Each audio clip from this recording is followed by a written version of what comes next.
جب رمضان ختم ہو جاتا ہے، شوال کی پہلی تاریخ ہوتی ہے، تو ہم لوگ خوشی کا اظہار کرتے ہیں اور ایک دوسرے کو اپنے نیک اعمال کی قبولیت کی دعا بھی دیتے ہیں کہ اللہ تعالیٰ تقبل اللہ منا ومنکم صالح الاعمال، اللہ تعالیٰ تمہارے اور ہمارے نیک اعمال کو قبول فرمائے، مبارک ہو۔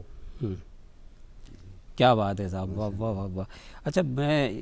آپ نے تو بتایا کہ اللہ تعالیٰ یہ انعام دیتا ہے کہ ایک مہینے تک ہم ماشاءاللہ روزے اللہ تعالیٰ رکھواتا ہے اور ہم رکھ لیتے ہیں ان،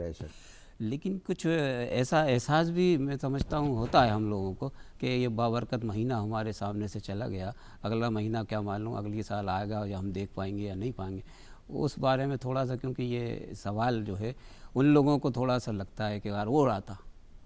کیا میں صحیح کہہ رہا ہوں؟ نہیں، یہ تو بات ٹھیک ہے کہ مبارک مہینہ جو اللہ تعالیٰ نے ہمارے اوپر ایک ذمہ داری ڈالی تھی وہ پوری ہو گئی اور خوشی کا دن اللہ تعالیٰ نے نصیب فرمایا۔ اب جن کی قسمت میں آئندہ سال یہ مبارک مہینہ ہوگا انشاءاللہ وہ پھر پائیں گے۔ وہ رمضان کا الوداع نہیں ہے بلکہ خود بعض انسانوں کا الوداع ہے کہ ان کو پھر یہ مہینہ مبارک نصیب نہیں ہو پائے گا، جن کا وقت آخر آ جائے گا، اور جن کو اللہ تعالیٰ مقدر فرمائیں گے وہ پھر دوبارہ سے یہ مبارک لمحات اپنی زندگی میں پائیں گے۔ ہم دعا کرتے ہیں اللہ تعالیٰ سے کہ اللہ تعالیٰ یہ مبارک اور مقدس لمحات ہماری زندگی میں صحت اور عافیت کے ساتھ بار بار نصیب فرمائے۔ آمین آمین آمین۔ اچھا، عید کے دن، عید سے نماز سے پہلے کچھ فرائض ہیں ہمارے جو حکم اللہ تعالیٰ نے فرمایا ہے، تو ہمارے ناظرین جاننا چاہتے ہیں کہ اس میں ہمیں پہلے کیا کرنا چاہیے اور کیا کیا ہماری ضروریت اور ہماری ذمہ داری کیا کیا ہے؟ جی، عید کے دن خوشی کا دن ہے اور اللہ تعالیٰ کی طرف سے مہمانی ہے۔ جی ہاں، سارے لوگ اللہ تعالیٰ کے مہمان ہوتے ہیں، اس لیے اس دن روزہ رکھنا حرام ہے۔ اچھا جی، اس دن روزہ رکھنا حرام ہے۔ پورے مہینے روزہ رکھا لیکن عید کے دن روزہ رکھنا حرام۔ سال میں 5 دن ہوتے ہیں جن میں روزہ رکھنا حرام، ایک شوال کی پہلی تاریخ عید کے دن، دوسرے بقرعید کی جو 10 تاریخ ہوتی ہے ذی الحجہ کی، 10 11 12 13 ان تاریخوں میں بھی روزہ رکھنا حرام ہے۔ یہ 5 دن ہیں جو 4 دن مسلسل اور 1 دن، یہ 5 دن روزہ رکھنا حرام ہے۔ اس دن روزہ تو نہ رکھا جائے، البتہ ذرا جلدی اٹھا جائے، فجر کی نماز پڑھنے کے بعد غسل کریں یا پہلے غسل کر لیں، اور اگر غسل کرنا ممکن نہ ہو تو وضو کر لیں، مسواک کریں، اور جو اچھے سے اچھے کپڑے ہوں، وہ نئے ہونا ضروری نہیں ہے، اچھے سے اچھے کپڑے ہوں، لباس ہوں، وہ استعمال کریں، پہنے وہ، اور خوشبو لگائیں۔ اور چونکہ پورے مہینے روزے سے رہے تو اب آج عید کا دن ہے تو عیدگاہ جانے سے پہلے کچھ کھا کر جائیں، کوئی میٹھی چیز کھا لیں، کھجور کھا لیں، یا کوئی شیر خرما ہوتا ہے لوگ بنا لیتے ہیں، اس کو کھا لیں، اور پھر عیدگاہ جب جائیں تو عیدگاہ جانے سے پہلے صدقہ فطر ہوتا ہے جو مالدار لوگ ہیں۔ جی ہاں، میں آپ سے پوچھنے والا تھا،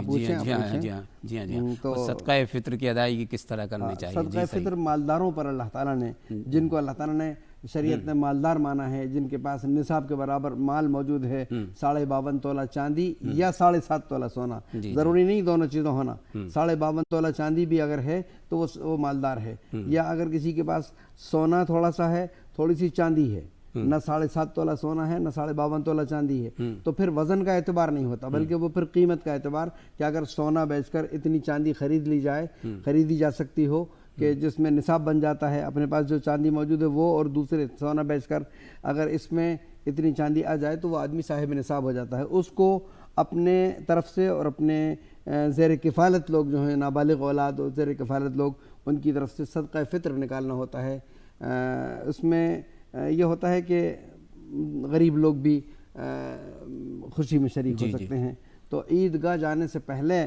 صدقہ فطر نکالنا چاہیے، لیکن اگر کسی وجہ سے نہ نکال سکا تو وہ معاف نہیں ہوتا، بعد میں بھی ادا کرنا پڑے گا۔ بہتر تو یہ ہے کہ رمضان میں اس صدقہ فطر کو نکال دیا جائے تو غریب لوگ بھی اپنا انتظام کر سکیں۔ اس میں کوئی ایسے وہ بھی دی ہوئی ہے کہ آپ سب سے پہلے کون حقدار ہے، اس کے بعد کون ہے؟ جی بالکل، کیونکہ وہ طریقہ ہم لوگوں کو زیادہ تر ہمارے ناظرین بھی جاننا چاہتے ہیں۔ بہت اچھا کہ سب سے پہلے فطرہ کس کو دیا جانا چاہیے؟ یہ بات آپ نے بہت اچھی پوچھی، اللہ تعالیٰ آپ کو جزائے خیر عطا فرمائے۔ دیکھیے، صدقہ فطر اور زکوٰۃ مال پر واجب ہوتی ہے 2.5% کے اعتبار سے، اور صدقہ فطر نفری پر واجب ہوتا ہے کہ گھر میں کتنے نفر ہیں۔ زکوٰۃ جیسے مال آپ نے بتایا تو کیا زیورات اس میں شامل ہیں یا جائیداد؟ زیورات بھی اور سیلنگ کا سامان، سونا چاندی نقدی اور سیلنگ کا سامان، کسی کے پاس پلاٹ ہیں، بیچنے کے، کسی کے پاس مکانات ہیں، کسی کے پاس گاڑیاں ہیں، کسی کے پاس کوئی اور کرانے کا سامان ہے، کسی کے پاس کچھ اور ہے، جو بھی سیلنگ کا سامان ہوگا اور اگر وہ سب پورا ملا کر نصاب کو پہنچ جاتا ہے تو اس آدمی پر زکوٰۃ واجب ہوگی۔ ایک اور ہم لوگوں میں بات ہے کہ زمین ہمارے پاس کھیتی کی ہے، جیسے کاشتکار لوگ ہیں، ان کے پاس زمین تو بہت ہے، لیکن ان پر کیا کھیتی کی زمین پر زکوٰۃ نہیں ہوتی، البتہ اس کی پیداوار پر زکوٰۃ ہوتی ہے، پیداوار پر، ہاں، اس کی قیمت پر نہیں ہوتی، اس کی پیداوار پر زکوٰۃ واجب ہوتی ہے۔ جی ہاں، وہ 2.5% جو اس میں نہیں، استعمال ہے، پیداوار پر تو پانی والی اور 10واں یا 20واں حصہ واجب ہوتا ہے۔ جی جی جی، بہرحال یہ جن لوگوں کو زکوٰۃ دینا چاہیے اور کن کو نہیں دینا چاہیے، یہ اصل میں زکوٰۃ اور صدقہ فطر کی جو رقم ہے وہ بیچارے غریب، مسکین، مفلوق الحال، چاہے وہ عورت ہو یا مرد ہو، بیوہ ہیں، یتیم ہیں اور بالکل پریشان حال ہیں، ان کے کو دی جاتی ہے۔ یہ رقم مالدار لوگ نہیں لے سکتے، بلکہ یہ غریبوں کا حق ہوتی ہے۔ اب اپنے رشتہ داروں میں کن کن کو دے سکتے ہیں، کن کو نہیں دے سکتے، یہ بھی آپ شاید پوچھنے والے ہیں۔ یہی تو میں جاننا چاہ رہا ہوں، کیونکہ بہت سے گھر میں ہی ہوتے ہیں۔ ہاں، دیکھیے، پہلے تو رشتہ داروں ہی کو دینا چاہیے۔ وہ رشتہ دار